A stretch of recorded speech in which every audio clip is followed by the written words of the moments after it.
Kaway-kaway sa Agaw Cordillera, Pilipinas at sa buong mundo. Welcome sa ating show, Ifontok, na mapapanood nyo dito lang po sa PTV Cordillera.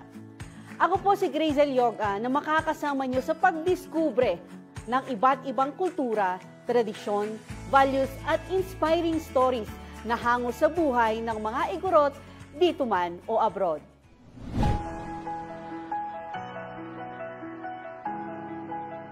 Kay Fontok, ano ang talent mo? Sa panahon ngayon, mas confident na ang ating mga kailian na ipakita ang kanilang galing at talento tulad ng singing, dancing, writing, painting, photography, at marami pang iba. Marami na rin sa ating mga kailian ang nag-e-explore at nakaka-discover ng kanilang talent sa iba't ibang uri ng art tulad ng landscaping, fashion, at aesthetics. Tunay na ipinagmamalaki ng ating rehiyon ang mga talentong ito dahil ito rin ang dahilan kaya punong-puno ng sining ang Cordillera. Indeed, Cordillera is full of unique forms of art. Ang masining nating rehiyon ay refleksyon ng galing at talento ng mga Igorot. Kaya naman mga kaifontok, ating kilalanin ang talento ng Cordillera sa iba't ibang larangan ng sining. Let's all welcome to our show, Igorot Talents Manager and Events Organizer, Galdong Lang Udan. Ayan, good morning po sa iyo, Sir Galdong. Good morning po. Kumusta po kayo? Ito, parating ng Desyembre, medyo nilalamig pero kahit anong mangyari, tuloy-tuloy pa rin ang trabaho, tuloy-tuloy pa rin ang ginagawa natin bilang isang artist o kaya content creator, landscaper. Lahat ng mga talent na kaya kong gawin, tuloy-tuloy pa rin yun. Nakilala ka sa mga post mo at saka sa pagiging isang promoter ng kultura at mga hangs ng Cordillera. Ano po? So, nag-viral ka dati sa isang post nyo. Kwentuhan mo naman kami, Sir Galdong. Ano po yun? Way back 2017. Ngayon, nagsimula kay Jeric Sigmaton kasi nagsimula kay Carrot Man. Ako yung PA niya noon. Ngayon, na-try ko na gagawa ng float para sa kanya. At doon ko rin na-discover yung mga panagbenga hatis, panagbenga hangs. And then, yun, pumasok sa isip ko na mas maganda pag i-showcase ko or i-package ko na para kompleto yung float, yung mga Igorot artists. And then, lagyan ko ng something nakakaaliw o kaya eye-catching sa kalsada. Kaya doon ko pinili, kinuha yung mga Igorot hangs ng mga taga-Cordillera. Wow! Yung float na ginawa mo noon, Sir Galdong, ano pong pangalan? At yun yung isang sumikat po? Noong 2017 yun, actually, yun, sikat na sikat ni Jeric noon, kaya yun may pangalan siya doon. And then yung company ko, Igorot Treasure. Wow. Igorot Treasure, marami kasi doon maraming ginagawa sa Igorot Treasure. Ano po yun, sir? Yun, sa pag-aayos ng stage, pag-manage ng talent, pagpo-promote ng kultura natin, pagpo-promote ng mga cultural performers, lahat ng mga ginagawa natin dito sa Cordillera, mas lalo dito sa Baguio kasi andito tayo, mga festivals, maraming festivals, kaya doon tayo nagpo-promote ng pinopromote natin yung galing ng mga Igorot. Wow! So, Sir Galdong, isa ka ring talent promoter, and what type of talents do you promote and advocate? Yung type ng talent, yun, kailangan guwapo, maganda, magaling, yung texture ng katawan, yung skin, dapat Igorot na Igorot. Balance. Wow! Balance. Yun, yung tangkad, yun, para mai-promote yung kaigurutan, yun, kailangan tignan natin mabuti yung mga talent, more or less yung personality nila, attitude, yun mismo. Sir, sabi mo kanina, yung sa tangkad nila, may standard height ba ang management nyo? Kasi alam natin yung mga Cordilleras, yung tayong mga Igorot, wala masyado yung katangkaran, no? Opo. And ano po yung standard na Actually, height? ma'am, kahit hindi naman matangkad masyado, kasi dito sa Cordillera, nasa 5'4", 5'5". Yeah. Kung meron tayong mga 5'7", okay na yun, well and good. Pero yung mga karamihan kasi na model natin dito na nahihiya kasi sa tangkad, nahihiya sila kasi sa kulay, nahihiya sila kasi sa hindi sila masyadong ma-appeal, ganon. Kaya ang ini-encourage ko sila o kaya dapat na isipin nila yung confidence nila. Oo. Hindi ka ba nahirapan sa paghanap ng tinatawag ninyong Igorot hunks? O hindi naman kasi karamihan ngayon mga Igorot ay pumupunta sa gym. Oh, so yun ang isa. Yun ang isa. And then nung nakita nila na nag-improve yung katawan nila, gusto na nilang makita sa public. And then gusto na nilang i-promote din yung sarili nila. Kaya doon, nag-post ako, I'm looking for like this. Yun, marami nang nag-PM. Wow. And kumusta naman yung mga attitude or personality ng mga talents mo? Uy, ang dami. Ang daming kailangan na, ang daming mga history. Ano po yun, sir?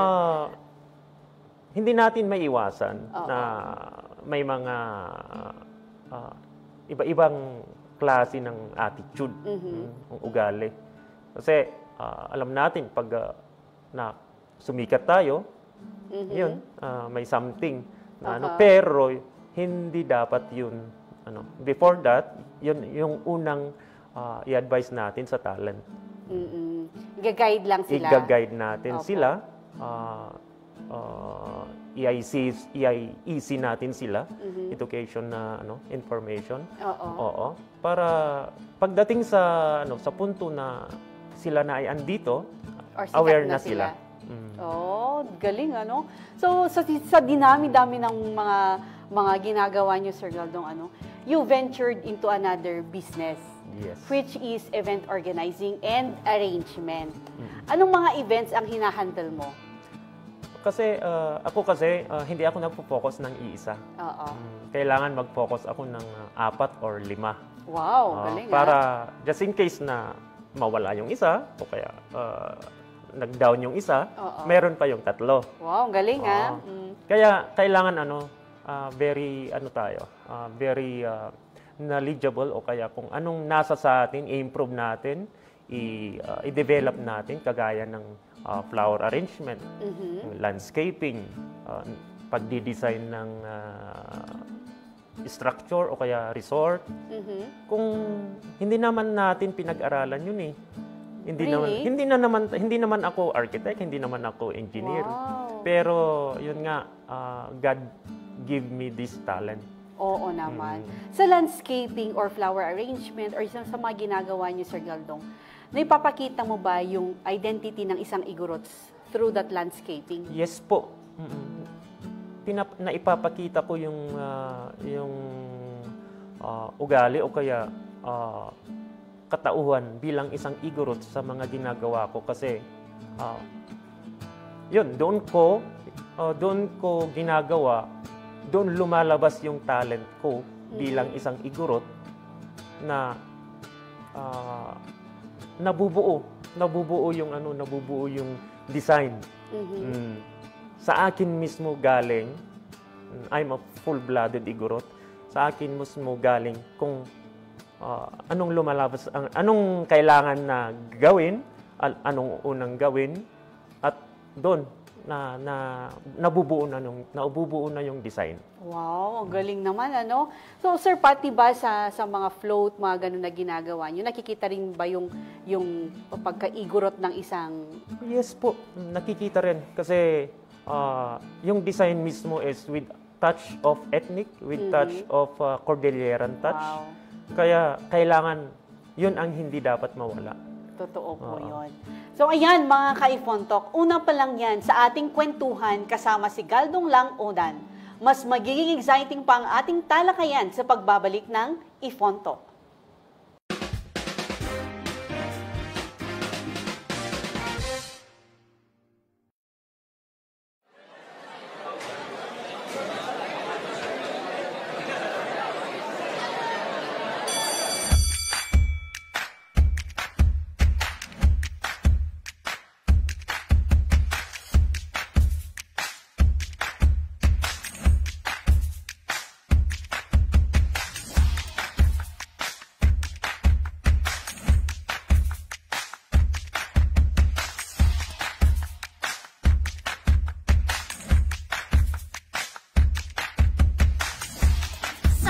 Suliranin, kami ang magsisilbing tinig. Aming bibigyan ng pansin. bawat ideya at opinyon. Mga isyong napapanahon na dapat bigyang atensyon. At sama-sama nating harapin, abutin ang ating mga layunin. Dahil ka schoolmates, Ang boses mo ay mahalaga. Ito ang...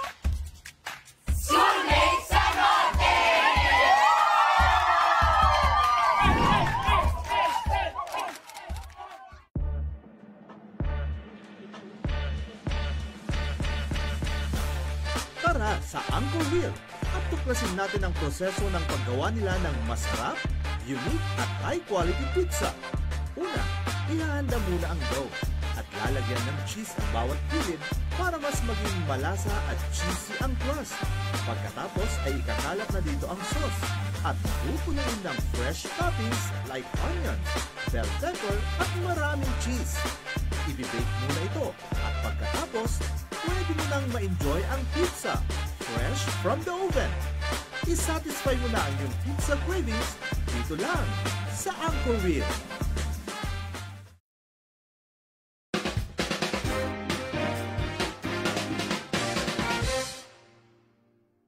Nagbabalik ang Ifontok at kasama pa rin natin ang ating guest na si Galdong Lang Odan.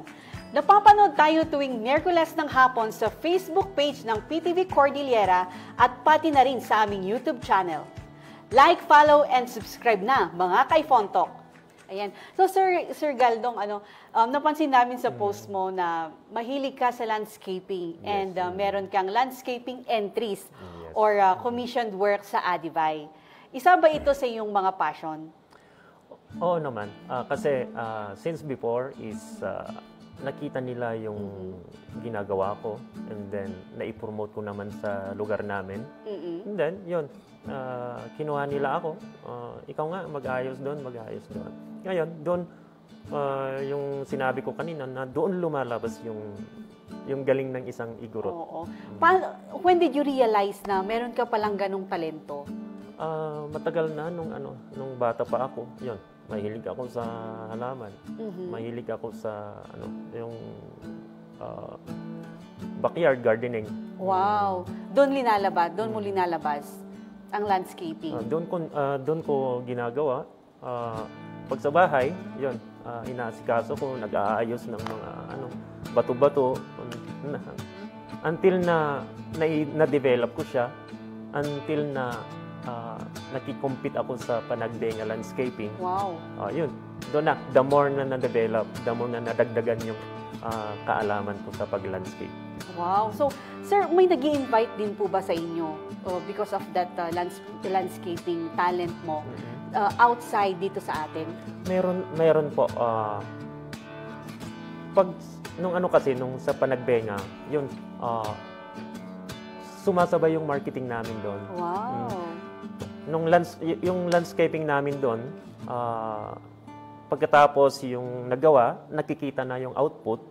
Yun, marami nang nagtatanong, gawin mo nga ito, gawin mo nga rin ito. Hindi lang dito sa Benguet, mas marami pa sa ibang lugar. Wow. Sa mga resorts, kasi maganda yung landscaping sa mga resort. Yes, ano po? Yun po, meron din. Katatapos lang yung landscaping natin sa Agoo. Wow. Okay naman, maganda naman yung resort na nagawa natin. With structural building, hindi lang landscape. Yung gumagawa pa tayo ng structure. Wow. Sa structural, sir, na designs mo, Ano po yun? Yung mga may accent of Cordilleran din po ba? Meron po. Yung sa landscape natin, yun, ginagawa natin yung landscape o kaya structure. May mga native houses. Galing Touch of antique. Yan. Yung mga symbols ng Cordillera, at least pwede natin ilalagay doon. Wow. Sir Galdong, sa panahon ngayon, Igorots are, sabi nga nila, Igorots are slowly coming out of their shells when it comes to their talents. So, sa tingin mo, Sir Galdong, ano kaya ang nag-udyok nito or what inspired them to pursue more of their passion? Na-observe ko nung pandemic time, yun nagsimula. Kasi hindi natin maiwasan na ma-stress, ma-depress. Kaya doon pumasok yung social media. Kagaya rin ako na yun, gumagawa ako ng kahit ano-anong video, kahit ano-anong pictures. And then, yun, pinupost ko. Ngayon, nag-viral, nakita ng Facebook na ganon, kumikita pala. Oo. Doon yung mga kabataan ngayon, kaya marurunong na sila ngayon na mag-TikTok, mag-post, mag-video sa sarili nila. Kasi lumalabas yung talent nila pag walang nagdidirect sa kanila. Opo. Sila lang mismo. So social media, Sir Galdong, nakikita natin, no? Yung mga kabataan, nagiging trendy na yung mga sayaw nating mga tayaw. Yes. 'Di ba? Yung mga watwat, mga ganyan. Ano kayo sa tingin mo? Kasi yun yung tradisyon ng kaigurutan mas lalo dito sa Cordillera, dito sa Benguet. Hindi mawala yun. Hindi mawala yun. Na kahit anong okasyon, fiesta, festival o kaya mas lalo pag may namatay, yun kailangan may makakatay na hayop. And then after that, may rituals. Doon ginagamit na natin yung mga symbols natin kagaya ng mga ethnic cloth, mga gong. Doon po. Pangrespeto sa tradisyon natin. Opo, totoo po 'yun. Sir Galdong, marami ka ng talents, nung nagsimula ka pa lang at saka hanggang ngayon. And may mga occasion din na nagdala ka ng mga talents sa ibang lugar for competition. How do our Kailians compared from other kababayan? I remember before, Man of the World, dinala ko si Christopher Dulagan sa Manila to compete Man of the World. Wow. Ako yung nag-assist sa kanya sa talent niya, sa mga ethnic attire niya. Yun. At least, na-observe ko na iba talaga ang Igorot. Wow. Kumusta naman? How's the feeling na, wow, very proud ka kasi ikaw nagdala dun? Very proud ako kasi ako yung nasa backstage na nag-aayos sa kanya. Lahat mga candidates na galing sa iba-ibang bansa, ako yung nag-assist sa kanila na bilang isang Igorot na taga Baguio, ako yung andon. Isa pa, yung mga Igorot hangs ko, Igorot hatis na na-discover noong 2017 is na-invite kami sa Palawan noon. Wow! Sa iba-ibang lugar, sila lahat ang bahala sa accommodation lahat. To showcase lang yung kulturo natin dito sa Baguio. Wow. Para maipakita natin sa kanila doon. So, how's the feeling, Sir Galdong, na wow, hawak mo yung mga hatis ng Cordilleran and yung mga taga-ibang lugar, they invite you para lang ipakita na wow, ganito kaming mga Igorot, ganito ang aming kultura. Paano mo na ipapakita na wow, parang kakaiba itong Ma'am, yung na-experience sa Palawan, lahat, estudyante, kahit professional, gustong-gusto nila na nakikita yung mga Igorot na nakabahag. Wow, bakit kaya, Sir Galdong? Kasi hindi lang sa bahag complete set na good face, guwapo, maganda, Magandang katawan. magandang katawan. Andun na lahat. Kaya doon, I'm proud ako na ipapakita ko yung itsura ng Igorot sa ibang lugar. Wow, galing naman ano. Sir, nabuo nyo yung Cordilleran Hatis. Paano kaya yung Cordilleran Beauties? Yun yung susunod na kabanata. Wow. Pero karamihan ngayon po, ang daming mga vloggers din na gumagawa o kaya mga organizers na nagpo-promote din ng mga beauties, Cordilleran beauties.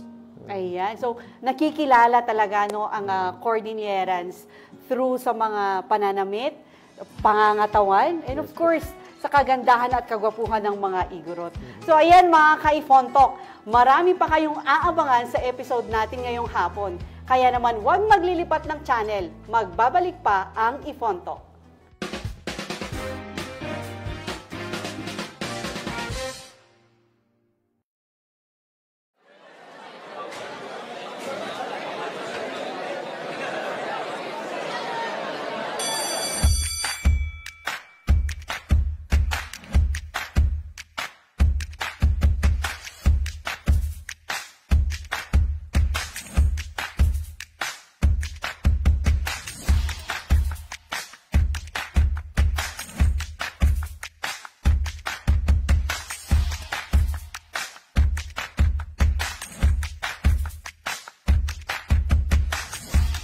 Sa bawat suliranin, Kami ang magsisilbing tinig. Aming bibigyan ng pansin. bawat ideya at opinyon. Mga isyong napapanahon na dapat bigyang atensyon. At sama-sama nating harapin, abutin ang ating mga layunin. Dahil ka schoolmates, Ang boses mo ay mahalaga. Ito ang...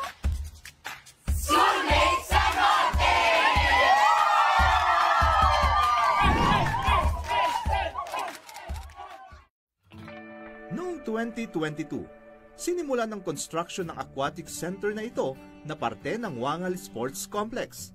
Inaasahang matatapos ang konstruksyon ng pasilidad sa 2025 bilang paghahanda para sa upcoming Cordillera Administrative Region Athletic Association o CARAA 2025. Sa ngayon ay mayroon na itong heater at timer. Ayon kay Congressman Yap, ipinatayo ang aquatic center na ito para sa mga atleta ng Benguet. Magkakaroon ito ng bleachers, 20-meter lap pool, Olympic-size 50-meter swimming pool at locker rooms kung saan pwedeng ilagay ng mga athletes ang kanilang mga gamit. Kapag natapos ang world-class facility na ito, siguradong magiging isa ito sa mga paboritong pasyalan ng sports enthusiast dito sa Benguet. So here in Wangal, pinuntahan natin ang isa sa mga project na ginagawa dito, na isa sa mga napunduhan na through the initiative of the Office of the Congressman Eric Goyap. And napakalaki nating mga taga Benguet kasi meron tayong Benguet Aquatic Center, no? First ever dito sa Cordillera in even Northern Luzon. And soon matatapos na ito and makikita natin ang result, ang mga magandang result. And pwede nating ipasyal ang ating mga anak, pamilya dito po sa Aquatic Center, dito lang po sa Wangal.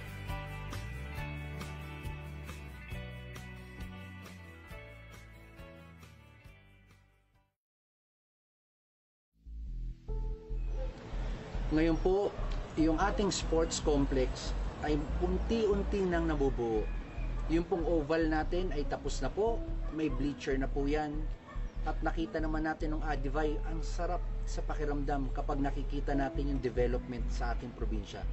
Yung pong basketball court natin, FIBA standard, para sa ganun po makapag-host tayo ng palarong pambansa. At yun po ang aking pangarap simula nang ako ay naging caretaker sa Benguet. Meron na tayong oval na tartanize, meron po tayong basketball court na FIBA standard, at magkakaroon na po tayo ng Olympic size swimming pool na enclosed po, hindi po open, para po yung hangin, yung lamig sa ating probinsya ay hindi naman po kawawa ang ating mga atletang swimmer.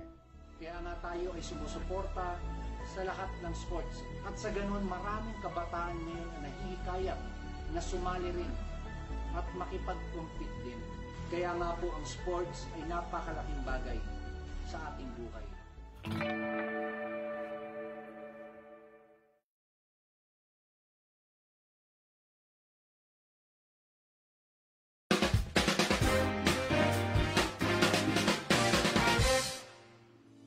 Nagbabalik po ang ating show mga kaifontok. Kasama pa rin natin sa ating show si Galdong Lang Oran. Ayan. So, sir, sabi nila, marami kang hawak na Cordilleran Hatties, pero hindi mo alam na ikaw din pinapansin ng karamihan.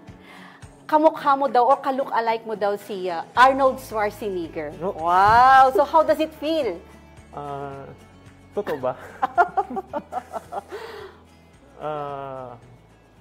Yun din ang sinasabi ng mga karamihan. Pero hindi ko pinapansin. Pero ngayong panahon, maraming mga nagba-viral na ka-look-alike. Ka-look-alike, opo. Hindi ko lang alam kung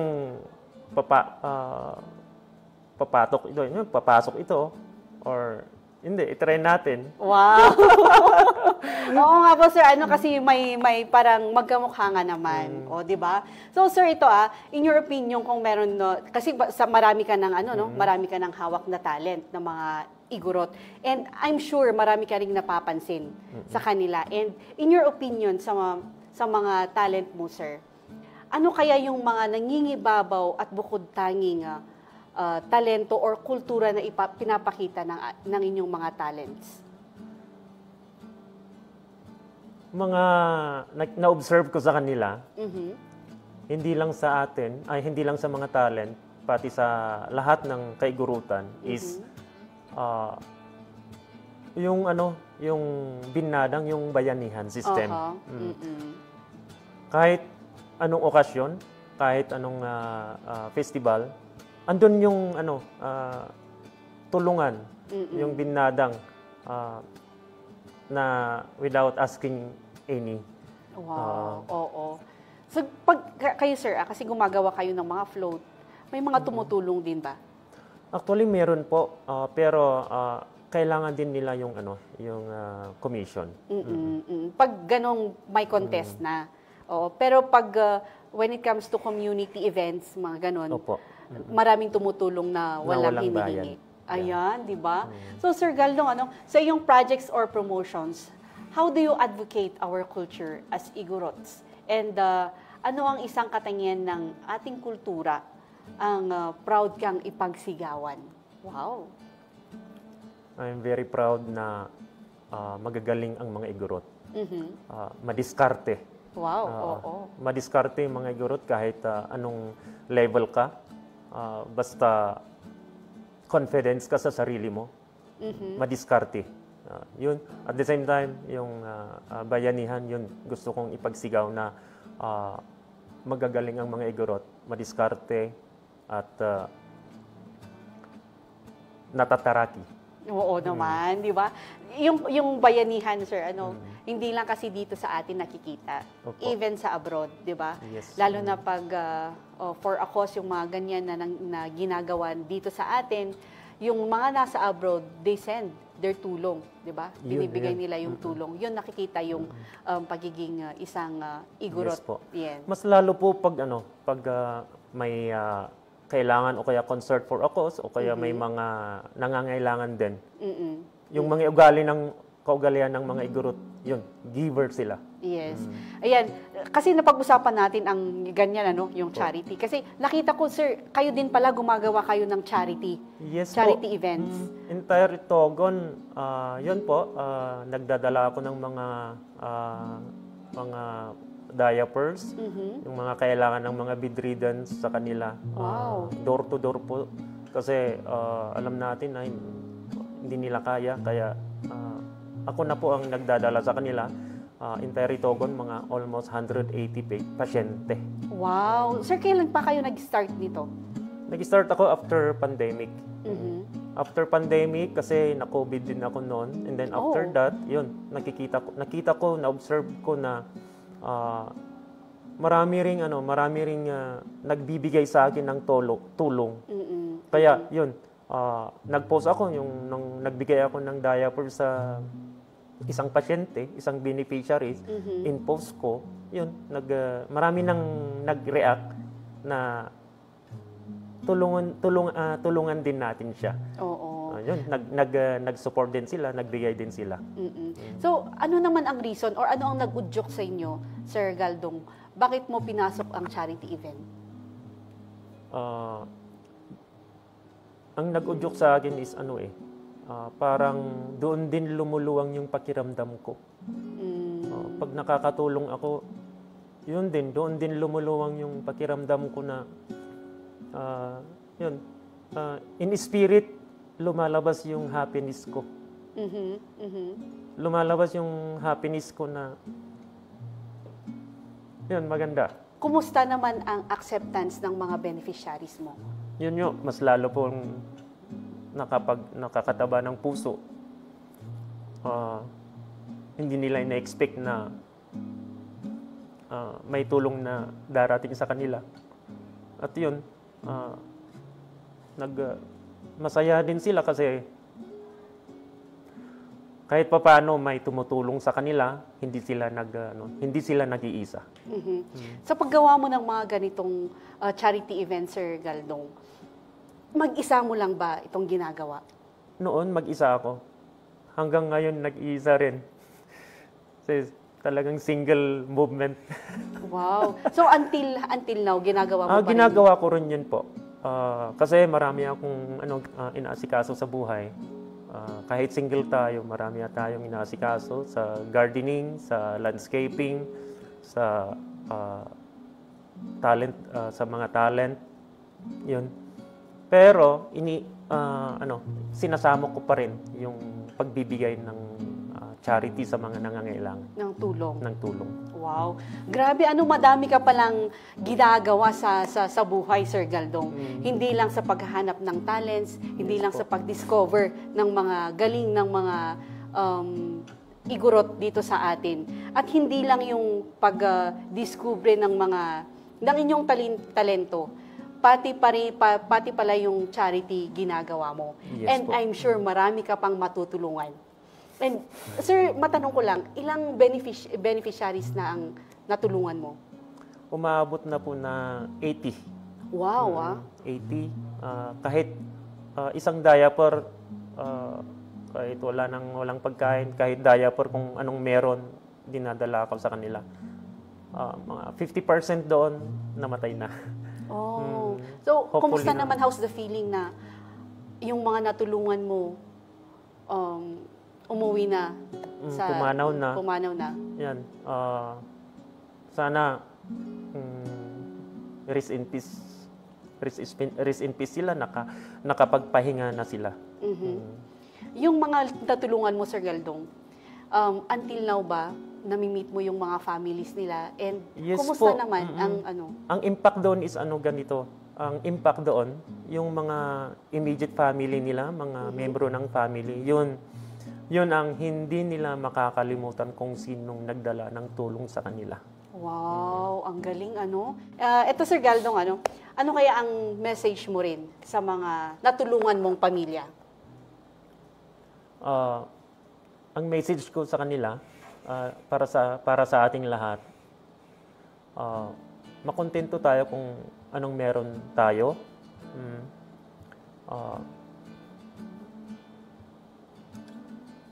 Humble.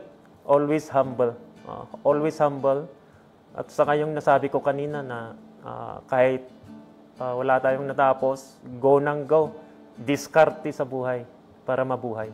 Oo naman, grabe. And ano naman ang message mo sa ating mga kaifontok, lalo na sa mga kabataan na may tinatagong talento?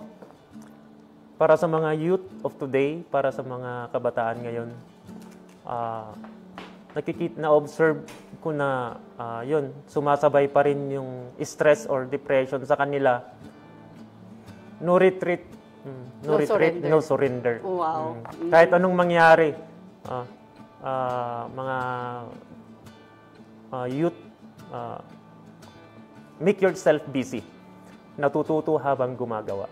Ayan. So, Maraming salamat, Sir Galdongham. I'm sure maraming mai-inspire sa story mo and marami ding mai-inspire na the more pa nilang ipakita ang kanilang mga talento. Kasi alam natin yung mga igorot, no, meron pa rin yung nahihiya silang ipakita. Pero through you, at least mai-inspire na silang ipakita sa buong mundo kung ano yung kaya nila at kultura ng mga igorot. Mga ka-Ifontok, your talent is an art. Mahalagang i-explore at linangin natin ang ating mga talento dahil isa ito sa makakapagbigay sa atin ng fulfillment sa buhay. Minsan pa nga ay ito rin ang dahilan kaya mas nadidiscover natin ang ating passion at mas nakikilala rin natin ang ating sarili. Dahil ang talento natin ay isang paraan para maipahiwatig ang ating mga nararamdaman at kultura. Tumutok muli sa isang exciting na episode ng Ifontok sa susunod na linggo. Malay nyo, isang araw, ang kwento nyo naman ang ating matutunghayan. Once again, this is your host, Grazel Siyuga, na nagsasabing gawi-gawis ay agaw sa inyong lahat.